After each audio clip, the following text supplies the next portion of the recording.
welcome back. On today's video, I wanted to touch base real quick on some investing terms that you may hear on TV shows or podcasts that you listen to about the stock market.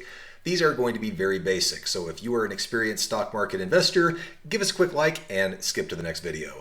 Anyway, if you've ever wondered what the S&P 500, the Nasdaq, the Russell 2000, the Dow are, we're going to touch base on what those are.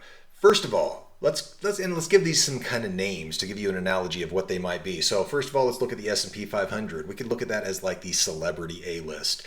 It's like the Hollywood A-list, but it's the 500 top companies, the 500 largest companies in the United States. It represents about 80% of the entire stock market value. So when someone says that they're invested in the S&P 500, what they're usually invested in is a S&P 500 fund or an ETF that tracks the performance of 500 largest companies. Now, within that 500, you're going to have some winners and some losers. And as companies grow in size or shrink in size, they're added or removed to that list.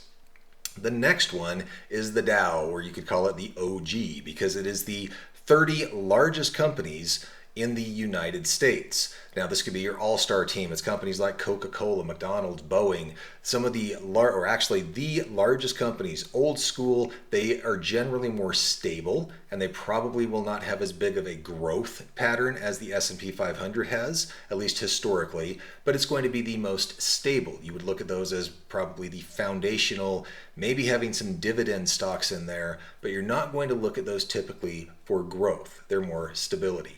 And then you get to the Nasdaq, and the Nasdaq you could call the Geek Squad or the Tech Group, because this tracks the more tech-based company.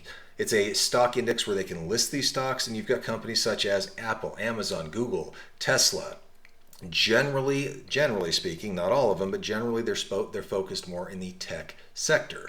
And then you could get to the Russell 2000s, or you could look at those as the underdogs, because the Russell 2000 is 2,000 small cap companies that are not quite at the level of the S&P 500 yet. You're going to have some winners, some startups, and you're going to have some losers that may be startups or may just be companies that are floundering.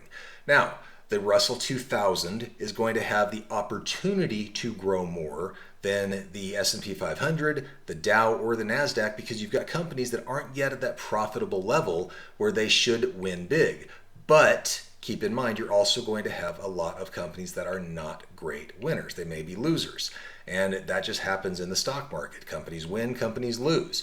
You will need to do your due diligence on any of the companies within that group, but as a broad portfolio, these are all different indexes that you can look at to purchase. Now, I just mentioned you can look at purchasing these indexes. So here's a few different funds. These are some of the top funds, these are some of the top ETFs that you can buy. The difference between an ETF and a mutual fund is the ETF is buying stocks that represent the whole fund. They're not trying to pick winners and losers like a mutual fund would. They're just buying the entire category. Now, the reason this is important is there's a lot of mutual funds out there that don't beat the underlying market. And when I say the market, a lot of times people are talking about the S&P 500. So if you look at these ETFs, and these are all ETFs that are available, check with your broker. You should be able to buy these, generally speaking.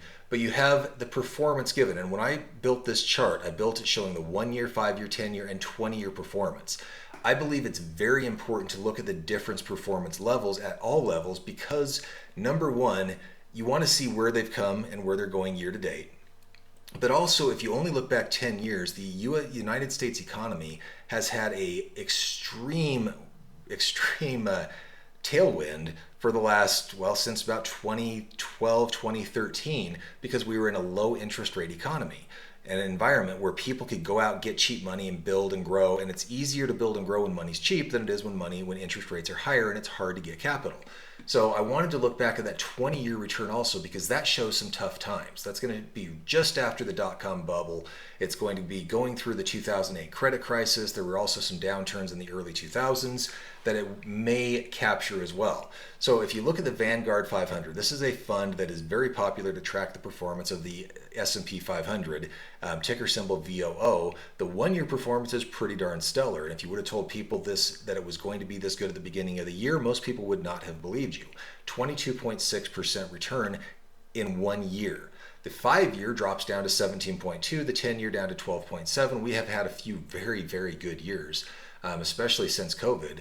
And there's a lot of varying reasons, and economists will talk to you about what those reasons are. But then if you look back at the 20-year, it's 9.9%. That's not actually a bad return at all for a 20-year look back. I believe if you go back and look at a 50-year, it's going to actually go back up over 10.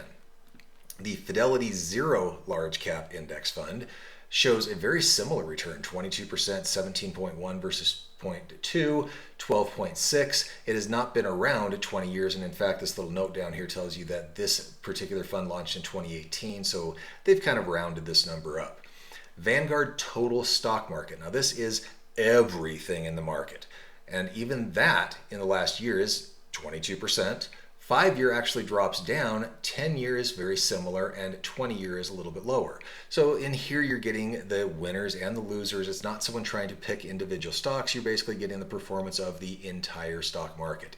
You'll see these next threes are the S&P 500 fund, which are going to very well track the VOO, even though it's a little bit different. Now, why is the return a little bit different? Well, it's tracking the same fund, but if you look over here at the expense ratio, that could be very telling, because you have different expense ratios on some of these funds. Now, you would look at some of these and say, well, the Fidelity 500 fund is a lower expense ratio.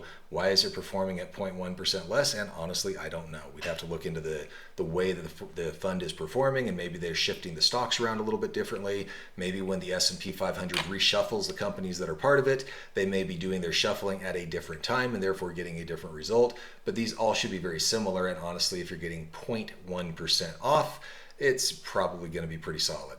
0.6% off is a little bit concerning. I would want to know why that's there, but then if you look again back at the 10-year performance, it's still the same.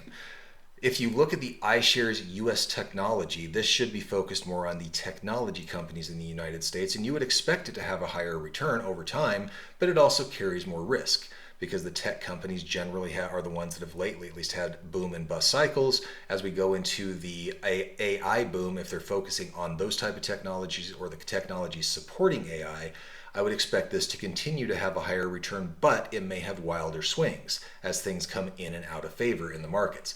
But the 1-year performance here is 34%, 5-year 27%, 10-year 20%, and the 10 years is 20%, the 20 years 11.6%. You can see you're getting a couple of extra basis points, or a couple extra points actually, returns in that market. Vanguard Information Technology, you're getting into the IT sectors here, semiconductors for the last two, and you can see that generally these are going to perform at a higher level on some years. But anytime you're in IT or semis, you're going to have higher risk, and you're going to have booms and busts. So you'll see here, for example, in the VanEck Semiconductor ETF, you've got a 55% 1-year return. That's pretty darn sweet for a fund, for an ETF. 42% here for 5-year, but if you go back to 20 years, you're at a 14% return. Now, how do you get that when you've got 55%, 42%, and 28%? Well, you have some really bad years in here where your value probably in this ETF went down significantly. I've seen some of these go down 20+% in a given year, and if you are not comfortable or if you need the money right away, you do not want to have that money in this type of a fund. Where there's more risk, yes, there's more opportunity, but there's also more opportunity for a downswing, and a fairly substantial downswing. And the same thing happens here in the SOXX, the iShares Semiconductors, 52% for the last year, 40% over 5 years. But if you look back here at 20 years, you were down to 12.5%. And that means that there were some years where this thing was fairly significantly negative. If you're half of the performance, and this is annualized, if you're half of the performance of 25% of the 10-year, that means there were several years here where you were probably significantly negative.